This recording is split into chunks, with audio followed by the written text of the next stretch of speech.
जो रेवतक हैं उनकी पुत्री है रेवती। कन्हैया की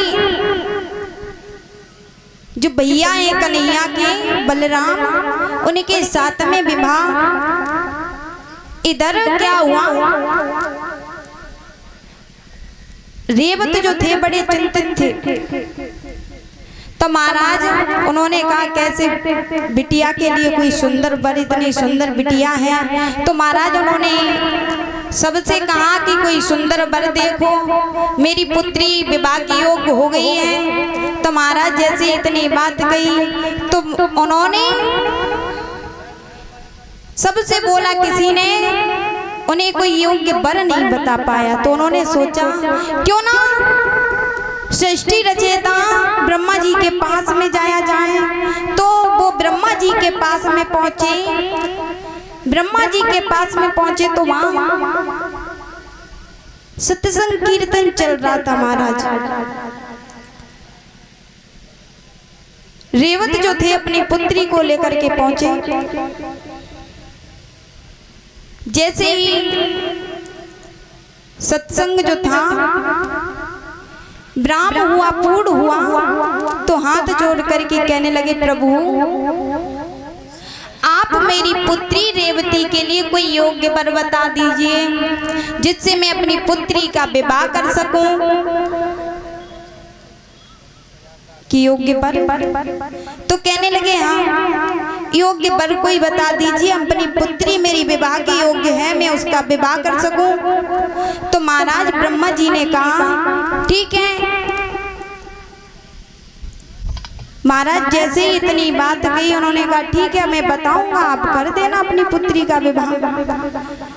अभी तो क्या हुआ महाराज, इधर इतनी बात कहने के बाद में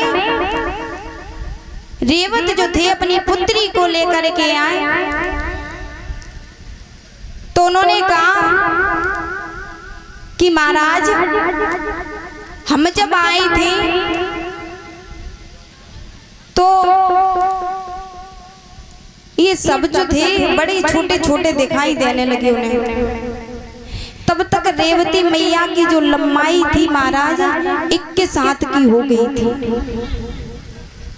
रेवती मैया 21 हाथ की हो गई थी।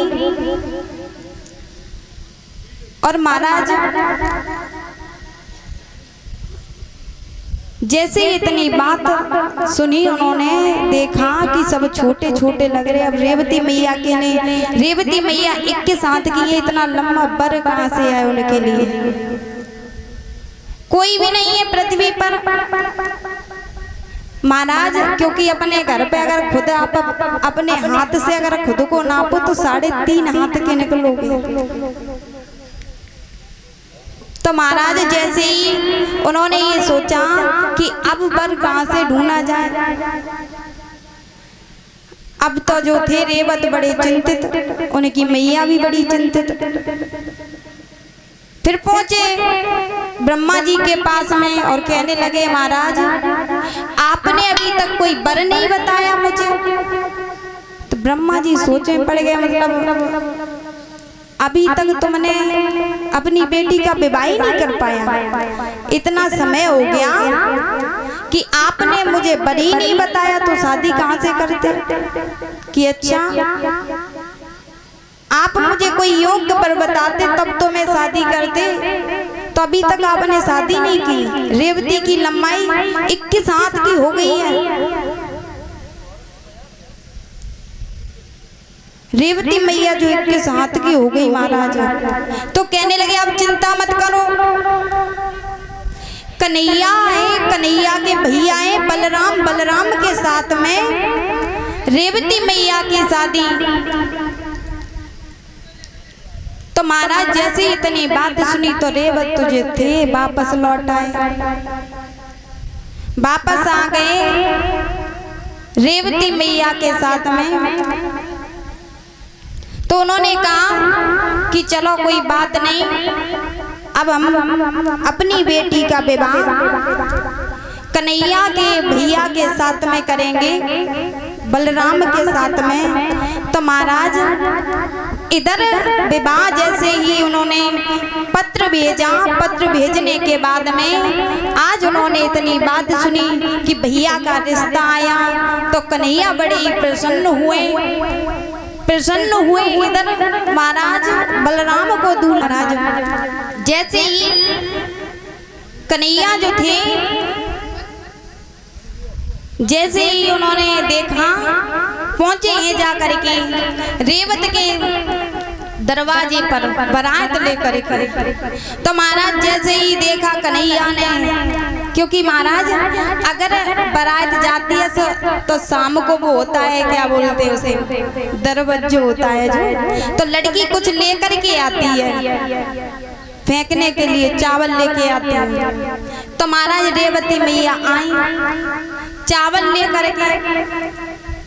तो महाराज उन्होंने जैसे ही चावल फेंके तो कन्हैया की जो थी नजर पड़ गई। सोचने लगे कि भौजाई इतनी लंबी और भैया हमारे इतने से, ये जोड़ी कैसी है? क्योंकि महाराज 21.5 हाथ बहुत लंबाई हो जाती है।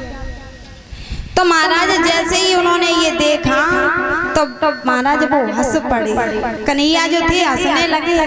तो इधर नारद जी थे, कहने लगे क्यों कन्हैया, क्या बात है, हंस क्यों रहे हो? कि हंस इस वजह से रही भैया हमारा 1200 भाभी हमारी इतनी लंबी। तो महाराज जैसे इतने की हंसो नहीं, जोड़ी बहुत अच्छी है, तुम हंस रहे हो।